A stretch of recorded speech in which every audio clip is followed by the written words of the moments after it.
Welcome in, listener. You're listening to a segment from the Slumpbuster Podcast with Ju-Ju and Dre. Find the full episode on Spotify, iTunes, the Google Play Store, or our YouTube channel. Enjoy. Please stop this shit and just play football. How hard is it, man? You're a great football player. Just play football. Yeah, but I'm more than a football player, man. I'm a real person. It ain't about the football. I know how to do that. I'll show you guys there on the daily.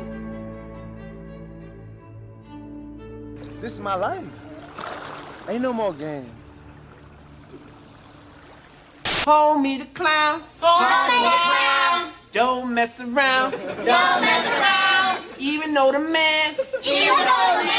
Try to keep him down. One day, homie will break all the chains. Then he'll fly away. But until that day, homie don't play. I'm very happy we decided to record when we did, because right now it's currently sitting at 1 p.m. Central Standard Time. When we originally were talking about doing this, we were talking about doing it earlier. We would have missed all this craziness that unfolded today. I'm just going to give a rough timeline of everything that's unveiled this week regarding Antonio Brown. So first off, on Wednesday, Mike Mayock decided to give Antonio Brown a little letter. Basically, this letter saying, hey, you missed work. You're going to have to pay a fine for that. Antonio Brown wasn't too thrilled about that. He decided to go on social media, as he's wont to do, and basically say, everyone's going to get it this year, to which Mike Mayock took a little bit of exception to. So he called out Brown in practice. Brown and him got into a little bit of a scuffle that had to be broken up by Vontaze Burfict, of all people. And then that resulted into Brown, again, just taking his ball and going home. Screw you guys, I'm going home. Basically, I'm thinking of calling him Cartman at this point. Anyway, so then fast forward that. The Raiders are talking about suspending him, which no one wants. Certainly his agent, Drew Rosenhaus, doesn't want, because it's going to cost him money. So he comes back. He gives a heartfelt apology. His Raiders teammates basically go up to Gruden and say, hey, whatever you want to do, we support it. Again, Brown comes back. He gives this apology. So, hey, we're back on for week 1. He's scheduled to play against Denver, whatever. And then this guy decides to post a video on his his YouTube channel, where he's recorded a private conversation between his coach and himself.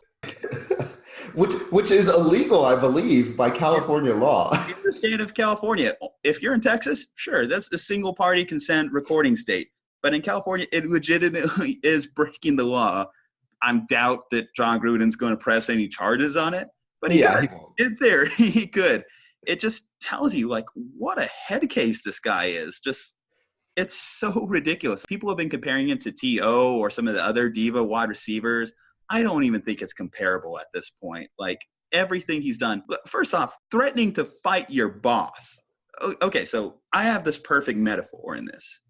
So let's say, I have to dress up for my day job, right? Mm-hmm. I have to wear a suit. I have to wear a tie. It's a very specific uniform, right? So Let's say they change the color of my tie. I don't like this tie. It doesn't really match my coloring well, right? So I take exception to this. But instead of doing the reasonable thing and, like, just adjusting accordingly, I decide to just not show up for work, right? I come in a couple days later after talking to my boss about it. I agree to wear the tie. But my boss says, well, hey, so you missed work. I have this write-up for you, and I just need you to sign it. It's no big deal. Like, we'll let it go water under the bridge, right? But instead of doing that, I take the write-up, post it on my social media, and decide, you know what? I feel like fighting my boss. And then not only that, is some of the stuff that he was saying was, racial in nature, right? Which, regardless of who you are, it's not okay to say, racist things in the workplace, especially. Yeah, he's just gone crazy. But you go ahead, continue. No, it's just like in any other circumstance in day-to-day life, it would just be not acceptable. And I'm even more disappointed, too, in Antonio Brown, because we're not talking about a rookie. We're not talking about a guy who's still in his first 5 years of the NFL. This guy has, at points, been one of the best wide receivers in football, in the game. Literally on, I want to say Thursday, I opened up his Instagram story, and he has, like, a mug where he's kind of, like, showing his kids. I'm thinking, okay, this guy's going to kind of, like, look at that, reflect on life a little bit, and just say, hey, I'm doing this for my kids and everything. That's fine. You know what? We'll we'll come back and we'll be mature about this. But no, he can't. It's ridiculous. And I wonder what kind of example he's setting in terms of being a role model. Yeah. And well, I mean, there's a lot to really like take out of this whole situation and everything that's going on, right? So one, like, I wonder what was going on in Pittsburgh that we didn't know about, right? So Pittsburgh might be, I know that we always say like Bill Belichick and the New England Patriots have, they run a tight ship. They don't ever let leaks out. But Pittsburgh, I can't imagine what they were probably going through with this guy before he was gone. Yeah. When it comes to the Raiders, like, they're a very leaky organization. Pittsburgh runs a tight ship. So there may have been a lot that we don't even know about. Yeah. And so it's incredible. And it's not even, I think, like the diva thing. It's just gone, like, to me, it just seems totally crazy. I mean, I get hey, I didn't get all of the touches that I wanted, right? I wasn't the number one target on the night or whatever. And I get him being upset about the MVP season, right, that they gave Ju-Ju over him back in Pittsburgh. That, to me, goes along the lines of your typical diva receiver that thinks they're the best and deserve all the accolades. But now it's coming into training camp on hot air balloons, dyeing your mustache, freezing your feet off, fighting your boss. Like, this goes beyond diva, stuff to me. And I know we've talked about mental health and issues like that. And I don't want to get into like saying he has CTE or not, because I'm not a doctor, so I have no way of knowing that for sure. But he legit is doing some things that, to me, I just worry about, like, is there other things that are going on, right, besides like just not playing football and getting paid? Even besides CTE and stuff like that, it's just like, is this guy bipolar? What's going on? Like, there's like something. At the end of the day, I just think he's honestly just a narcissist. His ego is so inflated, and it's so crazy thinking about that, because this guy was a 6th-round pick, and he has not had a single piece of humble pie since he stepped into the NFL, or since at least his year 2 emergence in the NFL. I think it's just Pittsburgh inflated his ego so much that by the time he got to Oakland, where they don't really have disciplinarians anymore, like, Gruden is not the same Gruden he was 15 plus years ago. So no one's there to really check him. And Mike Mayock tried to check him, but even Mike Mayock kind of was brought down to earth by the fact he was even going to let him play in week 1. Yeah. And so this is where I think they went wrong, is by allowing him to give his heartfelt, hey, I'm sorry guys, to the team, and that apology. And then saying, okay, you're good to go for week 1 again. Me personally, I would have said, no, you're not playing week 1. Doesn't matter how heartfelt your apology is. I don't know. What do you think about that? From a point of, we're playing a tough division opponent in week 1, and they wanted to win the game. Because we talked about Oakland as a fringe playoff team, or at least that narrative has been thrown out there. So, you have to win this week 1 game. Denver, Monday night, it's a big game for the Raiders. It was a must-win in many ways. So obviously you want your best player on the field. They tried to do it the wrong way and burned them.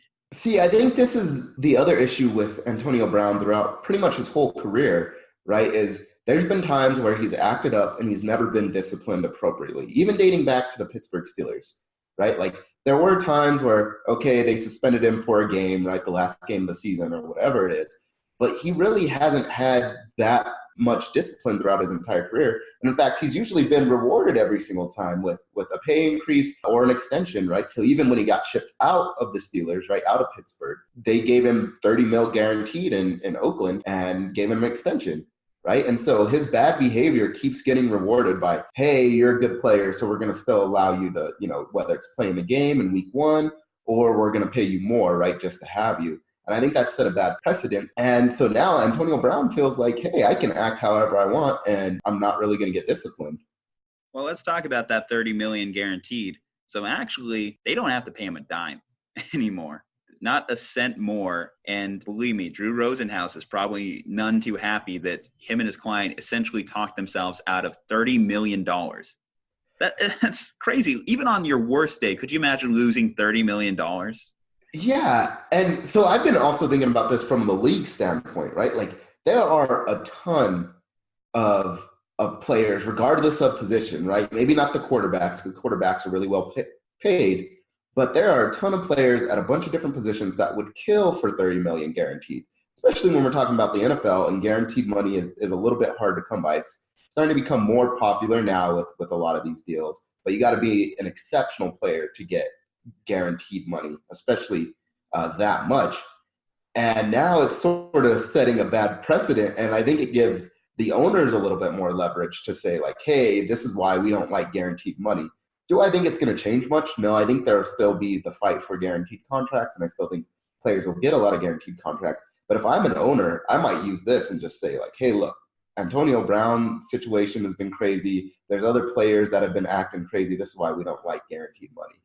Oh, yeah. No, if you are pro player mobility, like in the NBA, then Antonio Brown is the owner's poster child for why not to allow the players to have more control. And I've mentioned in the past on this podcast before that I definitely do appreciate from a fan perspective, honestly, having a more owner-controlled league, because I don't like these headlines, honestly. They're a terrible look. They rob fans. Like, there is a ton of season ticket owners right now that may have invested in the Raiders when otherwise they wouldn't have, because they were optimistic about the season. They expected AB be on that team. Mm-hmm. How many AB jerseys did the Raiders sell this offseason, and how many are they going to accept returns? Exactly. And I would almost bet that AB had the most jerseys sold this offseason for Raiders jerseys. I haven't looked at the numbers, so I'm just saying that out there. But Antonio Brown, one of the most well-known receivers in all of football, one of the most well-known athletes just in general, right? Like, he was on Dancing with the Stars. He's been on, all kinds of TV commercials. So he's an incredibly well-known athlete. And I almost guarantee he was probably the number one selling jersey for Oakland anyways this summer. And now he doesn't even play week 1 and gets shipped out. Yeah, like, what's next for the Raiders? Because, John Gruden, he was still – you listen to that voice recording too, he was still trying to be as supportive as possible. He's telling AB stuff like, man, you're not a villain. You're just misunderstood. Let's just play football. And I'm glad he asked him, do you want to be a Raider or not? Which, honestly, AB bullshitted that answer, let's face it. And it's just so ridiculous. Like, every little thing this guy does. So at this point, I'm just like, what is the Raiders' future? Because I don't see it being more than a 5-11 team right now with losing their best player. And then what is AB's future? Because there can't be a lot of teams that are looking to sign this guy right now. Yeah. So before I hop into those real quick, I just want to say I'm also upset for all the fantasy owners that drafted Antonio Brown like myself. And I knew this was coming too. And I should have said it last week. I was like, because when I drafted Antonio Brown on our podcast, right, with Aris, so check out the Slumpbuster Fantasy Football Podcast, just throwing a shameless plug right there. But I was like, man, I know AB's capable. And I even said he's had a lot of issues, right? I think he's going to get through it. No, red flags everywhere. I should have backed out and should have just said, hey, there's going to be somebody else that's less productive, right? But it's going to be better, right? And Amari Cooper would have been right around that range or something like that. And that's the way I should have gone. So for all you fantasy owners of Antonio Brown, I feel for you. Should have got Williams, right? Got a handcuff. So, but okay, back to your question. So the future for the Raiders, I think they're much in the same boat that they were last year, right? Probably tank and get some good players, try to accumulate some draft capital again, and keep rebuilding. Their main push, personally, I think is going to be in Vegas, right? Like, such a long-term signing of John Gruden tells me, hey, we're not really worried about the short term here in Oakland still. We're worried about when we get to Vegas. That's when we want to be good. Also, moving off of some really good players like an Amari Cooper, like a Khalil Mack, that tells me, hey, we want John Gruden to be able to bring in his guys. We know we're not going to probably be good for the next year or two, right? So just start drafting the best guys that we can. It sucks. They're not going to be as exciting, right? Is this their last year in Oakland? This should be their last year in Oakland. You never know with the Raiders. They might play on an 80-yard field in Canada next year. Yeah, so it's supposed to be their last it's supposed to be their last year in Oakland. It sucks for the fans that are out there that, whether, like you said, bought season tickets or they just were planning on going to a game to see one at least good glimpse, right, of having a Pro Bowl level receiver on your roster, right, with a really talented quarterback in Derek Carr. And so it sucks for them. I think they're going to be okay. I think they still just fill through the draft. So that's my take on at least what the Oakland future sort of looks like. What do you think? I think it's about the same, but they did want AB to be with them when they went to Vegas too, because they were going to plaster his face on every single billboard, every single pamphlet, because they needed star power to sell those tickets, because they don't know what they're going to really get with that Vegas crowd. It's a new NFL market. Honestly, I think a lot of people that are going to be watching the Raiders in Vegas are going to be more like transient NFL fans more than actual Raiders fans. They're going to be an attraction in Vegas. Yeah, and I think you're exactly right. And to my point earlier, right, Antonio Brown is almost your perfect Vegas football player. Like I said, he's always doing some crazy dances. He has some fun touchdown celebrations, right? I think I remember one where he ran into the goalpost and stuck himself to the goalpost for celebrating or whatever it was. He's always doing, whether it's different TV commercials or he's on TV somewhere, right? Some of those shows like Dancing with the Stars or some of those other talent shows or stuff like that. And he does have a really cool personality. You know, he's very charismatic, at least up until now. Now, I don't know if you can really sell him on anything, right? I wouldn't want Antonio Brown in my commercials anymore. But up until this point, he had been, and he would have been perfect for Vegas. So tell me what you think about his future. This is the hard part is Antonio Brown still is one of the best receivers, at least as far as we know, right? And maybe freezing his feet this offseason messed him up and he can't move as quick as he normally does. Or maybe he is getting a little bit older right now. He's on the other end of 30, so maybe he takes a step backwards. But as far as we know, he's still one of the best receivers. And he's going to want to get paid like one of the best receivers, right? So he's going to want to get paid, maybe not necessarily the Julio Jones number, but I wouldn't be surprised if he does want Julio Jones, which we'll talk about a little bit later, right? Or Michael Thomas, or some of those really well-paid receivers. And I just don't see a team that's going to say, yes, I'm going to pay you this amount of money to play on our team when you've been moved out of Pittsburgh, right? Forced your way out of Pittsburgh. They had to get rid of you and sell low on you, right? I think we got a third-round draft pick or whatever it was. Third and a fifth. Yep. Third and a fifth. Yeah. And then the team you actually went to, like, that would make you happy. So they traded for you. They gave you an extension. They did all they could, even as far as saying like, oh, Antonio Brown's just misunderstood. We're going to make him the good guy in all of this. Because they very easily could have went out and just said, hey, no, Antonio's a bad guy. We hate him. We hate his guts. You know, we regret him. And we're just going to cut him right away. Like, they could have came out and said that. But instead, they said, we're going to work with him. They released all of the stuff about him having a heartfelt apology. They rescinded their, hey, you're suspended for week 1. They allowed him to play. And still, after all of that, after all they did for him, he still wasn't grateful and still forced his way out of Oakland. So I don't see any team that really wants to take that big of a risk, especially for the price tag that he demands. I mean, it sucks to say this. I don't know if he'll play in the league ever again. Yeah, we've seen plenty of talented players get forced out of the league. We've talked about Carmelo in past weeks in the NBA. But in the NFL, you're talking about like Terrell Owens. He could have played another couple years, but he got forced out because after a certain point, your talent has to outweigh all the bullshit. And I don't think NFL teams are convinced it does anymore. Antonio Brown is such a talented player. Let's face it, he had 15 touchdowns in his last season with the Steelers. Mm-hmm. But we haven't seen, it's been a long off season. We haven't seen him play. And he has like 20 incidents in between game 16 with the Steelers. And he didn't even play in week 17. He didn't even close the season. So that's like a big red flag. And for all the positives you used to say about Antonio Brown, like, oh, he's a great practice guy. He always works his ass off. Well, he's also missed like 85% of the Raiders practices this training camp. Where is the positive right now? Maybe we have to see it on the field, but like you said, what NFL team is signing up for this at this point? I can't name a team in the league that fits that bill because no one's going to want to pay him, and Antonio Brown's ego isn't going to allow him to play unless he has like a $20 million deal. I think, like you said, there's just a lot of players, right, that we've seen them get forced out because they're a distraction. One of the things, right, Colin Kaepernick, so his was a little bit more politically charged, and I think it was a lot of owners didn't want to upset fans politically with his. But, like, Colin Kaepernick was kneeling during, the national anthem and then wore some socks that were, sort of distasteful, right, calling cops pigs, basically, and they forced him out of the league. Now you have Antonio Brown, who's starting fights over helmets and isn't willing to pay fines. He's freezing his feet, coming in on hot air balloons, like doing all of this stuff. He's throwing fits when he doesn't get targeted, like a certain amount of targets. He's, like you said, not going to show up to practices some of the times. So if Trying anything, to fight his boss, trying to fight his boss, yeah.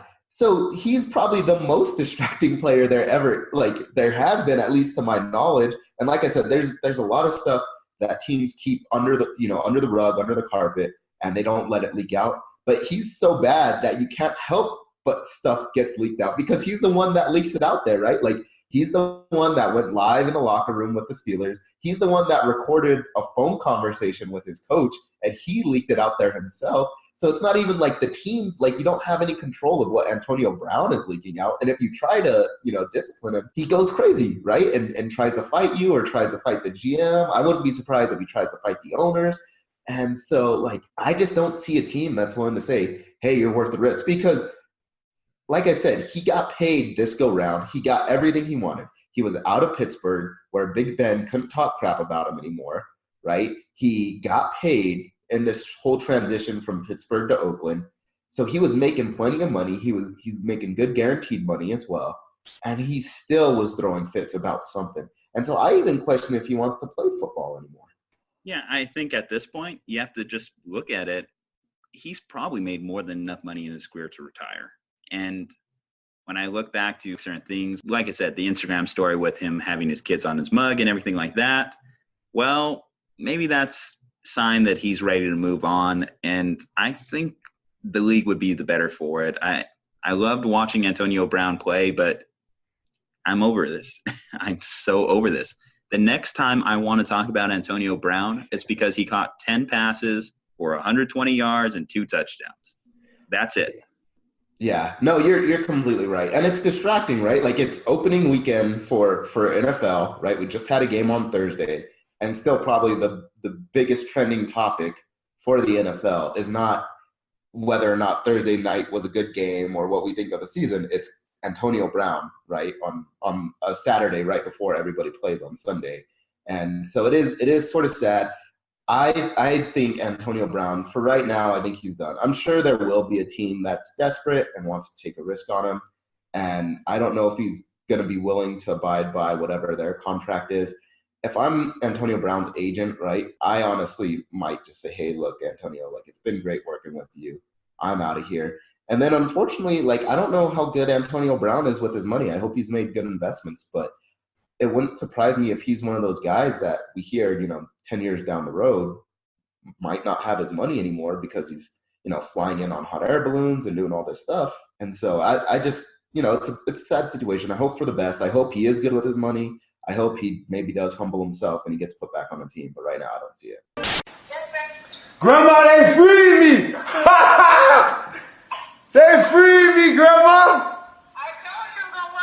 Ah, God is the greatest. Welcome back to the Antonio Brown Fantasy Football Podcast, powered by Slumpbuster Fantasy Football. Yeah, what more can we say? Antonio Brown is the topic of the NFL, really, since week 17 of last year, where he just left the Steelers for apparently no reason. Today with me right now, I have Ju-Ju Dre from the Slumpbuster Podcast. So we're going to just kind of have you guys in here for a couple minutes just to start out this podcast, because the news broke that Antonio Brown signed with the Patriots after you guys recorded your last episode. So I just wanted to get your guys' thoughts because it was such a big headline. Aundre's already has the conspiracy theories out there that this was all a big mastermind plan from the Patriots because, they're cheaters. So Okay, let me chime in real quick. So, to give a little bit of backstory, Aris and I, we were out at a, just one of our friends' birthday parties. And the first thing when I walk in is one of our friends is a Patriots fan. I was like, I know this was orchestrated. It's tampering, right? Like, they had it all in mind. I don't really know that. So I'm not an NFL insider. I have no proof, right, that Bill Belichick or the Patriot organization tampered with Antonio Brown. But I wouldn't put it past them. So... Literally at the end of our episode, we're like, okay, we're not going to talk about this guy till he's on the field next. We even mentioned that point. It's like, this probably might be it for this year. And then literally 2 hours later, the Patriots just come out of nowhere. And it's like, zoink, he's ours now. It's funny when Twitter memes end up becoming reality, just how shocked everyone was, but also at the same time not shocked this happened. But to add to your conspiracy theory, can you believe that Antonio Brown literally hired social media consultants in regards to amplifying his release from the Raiders? Yeah, when I heard about that, I was just like, that is the smartest move I have ever heard. Just to call up a social media agency and say, how can I get out of this contract? What do I need to do to get out of this contract out of Oakland so I can do, my own thing? And they probably were like, hey, listen here. We know you go into the cryo chamber all the time. Just go in there once without shoes on. It won't hurt your feet. It just looks terrible. They'll release you after that. Bam. Didn't release him. And they're like, hey, your helmet that's old, start complaining about that. They'll release you. Stood by him by that. Like, you know what? Just punch your GM in the face and call him a cracker. That should help out. So it was just one of the smartest moves I have ever heard of in the recent, years. So you're saying it's not crazy. He's just playing 4D chess with us right now. Oh, yeah. We're in 2019 right now. He is in 4019 living. So no, I mean, I really am surprised that he was able to get out of his guaranteed contract, right, which he had fought so hard for. And I kind of feel bad for the Raiders. They were willing to stick their neck out for a guy, and they let him do all kinds of crazy crap just for him to force his way out of a contract so he could sign. And honestly, he has a good chance at winning a ring this year. Yeah, so it just came out on Sunday Night Football. They came out with a report saying that the Drew Rosenhaus, his agent, they knew that his market was, pretty much every team wanted him. But the Patriots wanted him, and they couldn't make a trade with the Patriots because the Steelers hate the Patriots, so they're not going to trade with them. So they knew that Patriots already wanted him, but he got traded to Oakland. So now the mastermind plan came into effect where, how do I get out of Oakland the fastest way possible so I can get to New England? And that's probably why they cleared up all that cap space at the beginning of training camp. It was like $15 million or $20 million that they alleviated off of their books. And which is the exact contract for Antonio Brown, which is why I'm saying, there's tampering involved. They had communicated with Antonio Brown's camp, telling him to force himself out of there. So, no, I'm upset. I'm salty about it. I think the league needs to investigate. I call shenanigans. Are you saying you're salty like a cracker? I'm not calling Mayock that, just to be clear. But yes, I am salty. But it's so crazy. Like, you talk about, I was amazed by the numbers thrown out there for the deal. When I've heard he's had a $9 million signing bonus, I was thinking originally that this deal would have been extremely incentive laden if he did land with another team, especially if he landed with the Patriots, knowing the type of culture that they have. My thing is just like him in the Patriots locker room. Is that a good fit? And then that wide receiver room alone with him and Josh Gordon. Now that should be fun. Let's throw back Gronk into that mixture and just see what happens. Well, Gronk's coming back. He's hinted at it that he's going to come back. He's never said 100% fact that he's not coming back this year. So that should be a fun team once Gronk comes back. But I don't know if he's going to, conform to the Patriots. But if anybody can get him to conform, it would be the Patriots. That's what they do. They bring in off casts like, who was it? Chad Ochocinco came and tried it. Albert Hainsworth, Randy Moss. So they do bring in these big character people, and sometimes they conform, sometimes they don't. So we'll see. I mean, he's going to play Miami next week, so he's going to have 700 yards receiving because Miami is terrible. So whoever has – it's Aundre. Aundre has him. Yeah, I do. Congrats on the win next week because Antonio Brown's going to score you 70 points for going up against Miami. Yeah. Well, so that's, I think, a good point. And so maybe this is where we could hop into sort of the fantasy football sort of aspect. So the Patriots are having a field day with my Steelers right now. In fact, I didn't even finish the game because I knew there was no way that we were coming back, right? So fingers crossed, just none of our players get hurt. But I guess Tom Brady looked pretty good with the receivers that he already has and all the weapons he currently has. Do you think Antonio Brown fits well into that system? Well, let's see. James White is still going to have his role, that pass catching back out of the backfield. Julian Edelman, his, safety blanket, is still going to have his role. So I think the two biggest players that are going to have the biggest impact is going to be Josh Gordon and then Phil Dorsett, who had 2 touchdowns today. his role is pretty much going to get scaled all the way back for Antonio Brown, who's 10 times better than him. So that's where he slides in. He's going to be that deep over the top threat. You're still going to have Edelman, intermediate, and then James White is the check down.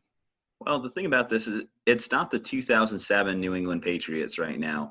They have the offensive pieces to perform like that team, but they're not going to throw the ball like 50 times a game like they did back in that season. Not to mention that obviously Brady has shown signs of aging, and he's not going to air it out. Granted, he did tonight against the Steelers, but, that's this week one, just wanted to rub it in to piss off Aundre there. But hey, hold on. I'm just saying, I did call this on our last episode, right? So if you go back and listen to, my picks, I did say that the Steelers would get big brothered by the New England Patriots. So I saw it coming. And I actually invested my faith in your team. That's where you messed up, Ju-Ju. That's where you messed up. And you messed up going against Jimmy G, but I did. That's for sure. Not so too much on tangent. Let's go back, refocus here. But either way, like we said, it's just it's going to be interesting to see how Tom Brady kind of acquiesces with Antonio Brown or vice versa there, because Tom Brady's never really had a receiver that has so vocally demanded the ball. Like Antonio Brown legitimately gets upset if he's not getting targeted during games. So I kind of wonder, would he potentially have a blow up if things aren't going his way game script wise? Because the way that New England works, they just go with whoever is going to be the best matchups for them. If they see like Josh Gordon, this could be a Josh Gordon week, they're going to go with Josh Gordon. They're going to go with Edelman if it's Edelman week. If AB has 0 catches heading into halftime, will he have a reasonable response?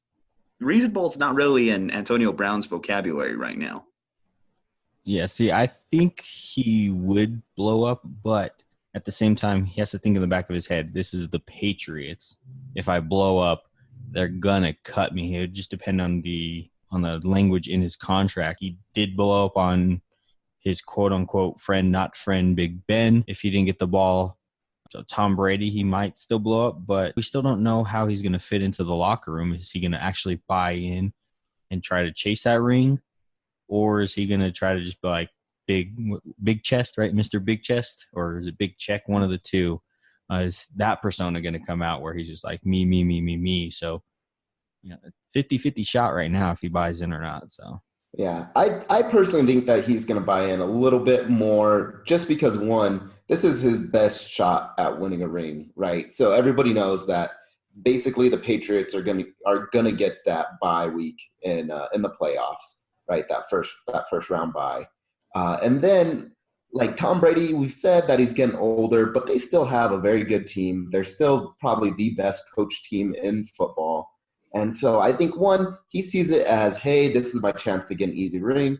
And then, two, I think and hopefully his agent is telling him, look, if we mess up here, there's a chance that no other team's willing to sign us, right? One, he already got kicked out of sort of Pittsburgh, right? Forced his way out of there. And people thought, okay, he'll be happy with Oakland. And then it's like, oh, no, now he's causing, an even bigger stink in Oakland, right? He's causing all these issues. So now he goes to New England. And New England is notorious for, hey, they can control these type of personalities. And so if he forces his way out of there, then I think every team is saying, look, if Bill Belichick couldn't handle him, if the Steelers organization couldn't handle him, and then the Oakland, their front office isn't put together right now, but they gave him what he wanted as far as money-wise. And so I think a lot of people would say, hey, look, nobody's able to make him happy. He's not worth the headache. And so I think he and his agent are probably calculating that. I just kind of wonder how short his leash is, because the Patriots in the past have shown great impatience when it comes to players acting up. I believe it was Jonas Gray, one of their running backs a few years back. He slept through an alarm clock, and suddenly, next thing he knows, he was cut. Yeah, the week before he had 4 touchdowns. Yeah, coming off a 4-touchdown game, Antonio Brown had missed 85% of the Raiders' practices this year. That's not going to fly in New England. In fact, you look at all the practices he missed with the Steelers, too, back in the day that we just didn't even know about till he was out of there. That's just not how Bill does business. So is he going to make it to every practice? Is he going to be out there with the young guys, or even just out there in the cold practicing with his teammates each and every week. I have my reservations based off what I've seen. I don't think the cold is going to affect him because he played in Pittsburgh. It's still relatively cold in Pittsburgh. So it's going to be can he buy into the culture? Can he be okay with spreading the ball around, which he's never had to spread the ball around except for his rookie year when he had Santonio Holmes. That was really the only year where he wasn't the number one receiver on the team. Now he's not the number one receiver. I still think that Edelman is the number one receiver on that team. Even though AB has put up better numbers, Tom Brady has a better rapport with Edelman. He trusts Edelman. He'd look Mahomes pass to Edelman 50 times a game if you really wanted to because they're on the same page. So it's gonna be a fun ride. That's for sure. We'll see if the Patriots don't leak information, so we'll see if we can still follow this saga like we have with the Raiders on Hard Knocks. But the Patriots have been very tight-lipped, in the past. Well, yeah. I mean, it's funny, like I said, going back to the discussion we had a couple of weeks, if it wasn't for the Super Bowl wins, New England could arguably be up there as far as one of the most dysfunctional franchises in the NFL. They've had so many incidents over the years, and you add in Antonio Brown into the mix. We'll see what happens with that. From a fantasy perspective, though, I mean, he's still going to be a top 10 wide receiver. He has to be, right? You're probably going to fade him for the next couple of weeks because there is still a learning curve to the offense, I imagine. But he's going to be back up there. He's still going to get, especially like in a PPR league, he's going to get his catches. Going back to just game scripting, kind of like what New England does, I do think they still want to use that power run game that they were kind of like working on over the last couple seasons. Yeah, so like I said, it's going to be the biggest hits to Josh Gordon and Philip Dorsett. Philip Dorsett's not going to have 2 touchdown games anymore because now he's, 5th on the depth chart? Yeah, you even have Demaryius Thomas who's still hanging around that roster as well, even though he's recovering from an Achilles tear. Like, he still was an elite wide receiver in the league and is a big target that I think Brady's going to want to use. Oh, no, Demaryius Thomas is gone. Like, now that AB's here, they're going to drop him. They may even, depending on N'Keal Harry's health coming forward, I think they can bring him back week 8. That might even make Philip Dorsett a trade candidate in the future. So, it's going to be Josh Gordon, AB, and Julian Edelman for sure, and then we'll kind of see what rotation they put behind him. It's going to be fun to see AB on the field catching passes from Tom Brady. Maybe he likes him better than Carr, even though he said he loved Carr after meeting him at Pro Bowls and stuff. Came out with that video coming to Carr's house, dapping him up, all grinning and everything, and then now he hates everything Raiders. So yeah, if you don't follow Pat McAfee on like his social medias, please do yourself a favor and do it because he posted the greatest video of AB's tenure in Oakland, and it's definitely worth a watch. I'm going to throw that out there to our listeners. Go back and watch Pat McAfee's ode to AB in Oakland. He also, Thursday, he predicted everything that was going to happen. He said it was a mastermind. He's going to end up with the Patriots. And then Saturday happened. Bam, came to fruition. So Pat McAfee loves talking about Matt Groening and the time traveler, conspiracy with the Simpsons. So maybe he finally met Matt Groening, and Matt Groening gave him some tips on, or some, little tidbits about what was going to happen in the future. So like I said, it's going to be a fun, couple weeks seeing how if he does fit in, or if Patriots are just like, whatever, get out. Because I don't know how much was fully guaranteed. I don't know how much. Was it $9 million or something like that? I believe $9 million, but I believe he has potential to make $15 million if he maxes out the deal, which is still a step back because his deal with the Raiders, of course, was $20 million, and then he lost out on that $30 million guaranteed. It is a 1-year prove-it deal, so obviously the ability's still there. At least he was roasting plenty of Raiders DBs and practices that I saw. So he should be fine from that perspective. He's going to get a next deal, whether he stays in New England or moves on somewhere else. I guess we'll see how that plays out. But yeah, I'm interested for it. Either way, I'm kind of like made my peace with my AB thoughts. So Aris, thank you for welcoming me onto your podcast here. So with that said, I'm going to duck out. I'm going to leave you and Dre to talk about the fantasy aspect of it. And you can catch me next time on the Slumpbuster with Ju-Ju and Dre. Shameless plug, but I look forward to talking to you guys later. Sounds good. Have fun, buddy. Catch you later, Ju-Ju. All right, guys. So I hope you enjoyed our thoughts on AB.